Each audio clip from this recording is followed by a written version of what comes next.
Artikel merupakan jenis tulisan yang berisi pendapat, gagasan, pikiran, atau kritik terhadap persoalan yang berkembang di masyarakat. Biasanya ditulis dengan bahasa ilmiah populer.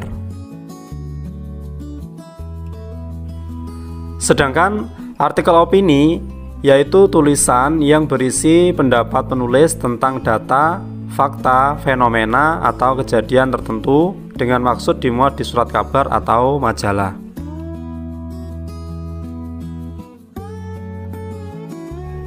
Jika dilihat dari bentuknya, artikel opini termasuk dalam kategori teks eksposisi karena berisi argumen seseorang atau pandangan seseorang. Ciri-ciri artikel antara lain: yang pertama, dibuat secara ringkas, padat, jelas, dan tuntas. Yang kedua, didasari oleh fakta, bukan fiksi atau mitos yang kebenarannya masih diragukan. Yang ketiga, bersifat informatif dan faktual, mengungkapkan peristiwa berdasarkan suatu penelitian dan dapat dipertanggungjawabkan. Yang keempat, sebuah artikel dapat mengandung opini dan analisis, namun harus berdasarkan teori dan data yang valid. Yang kelima, menggunakan bahasa baku atau resmi, serta kalimat yang lugas, logis, denotatif, dan efektif. Yang keenam, metode penulisan artikel dibuat secara sistematis, sehingga pembaca dapat mengerti isinya dengan mudah.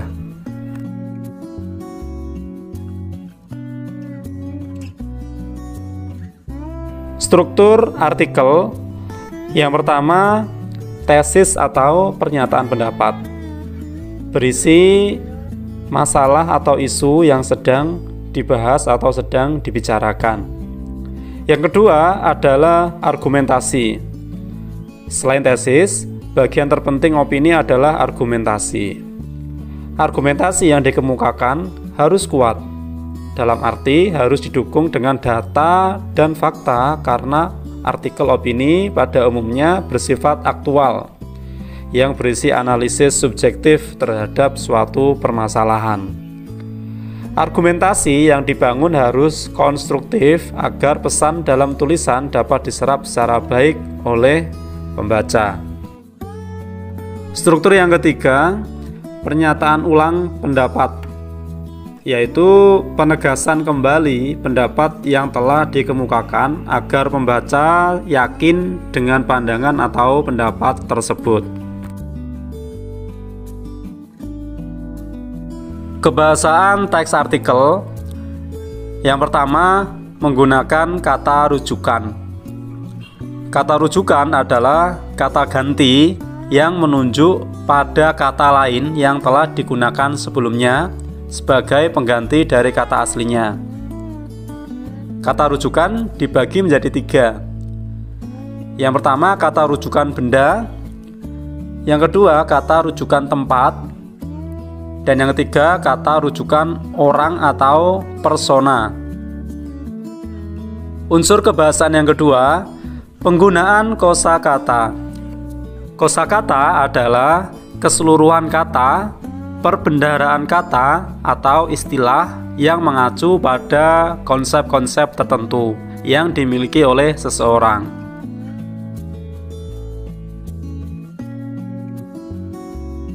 Unsur kebahasaan yang ketiga, menggunakan konjungsi. Konjungsi atau kata hubung merupakan sebuah kata yang digunakan untuk menghubungkan sebuah kata, frasa, kalimat, atau klausa. Konjungsi dapat berupa sebuah kata yang menghubungkan antar kata, antar kalimat, atau antar paragraf.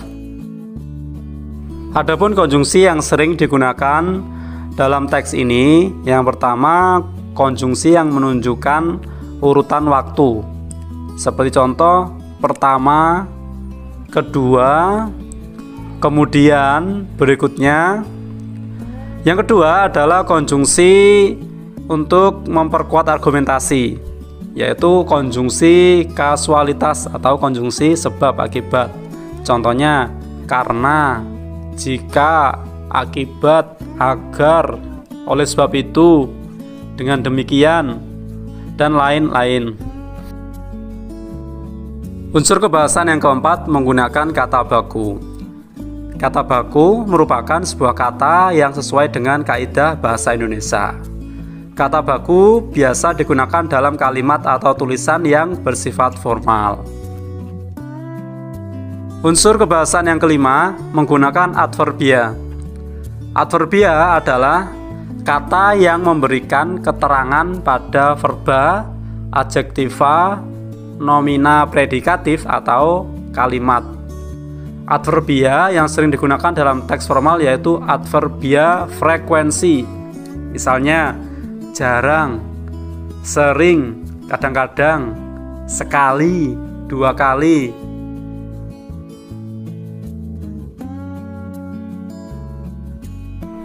Berikutnya mengonstruksi artikel berdasarkan fakta.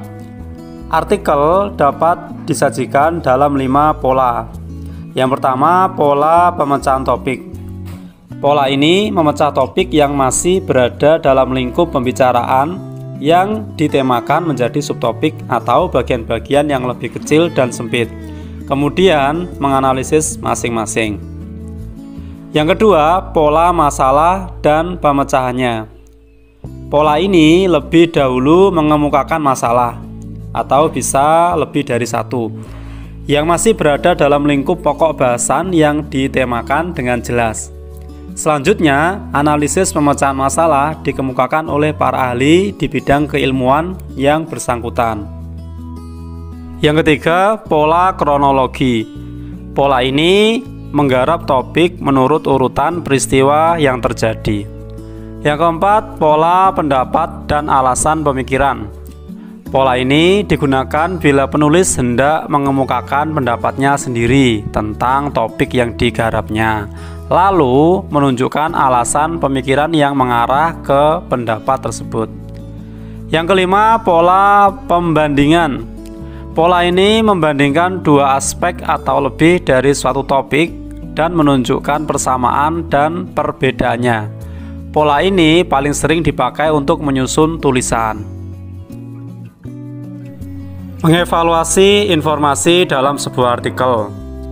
Dalam mengevaluasi artikel, kita dapat membedakan antara fakta dan opini dalam artikel. Fakta adalah pernyataan yang menampilkan situasi akurat dari sebuah masalah ataupun kejadian. Kebenaran sebuah fakta sudah terbukti dan terverifikasi. Yang kedua, opini. Opini adalah pernyataan tentang suatu ide dan pikiran serta pendapat yang bersifat subjektif, sehingga belum terbukti kebenarannya. Nah, itu tadi materi yang dapat kami sampaikan. Jika ada pertanyaan bisa mengisi di kolom komentar. Mohon dukungan like, komen, share, dan subscribe di channel ini agar kami semangat untuk membuat konten-konten berikutnya. Saya akhiri, wassalamualaikum warahmatullahi wabarakatuh.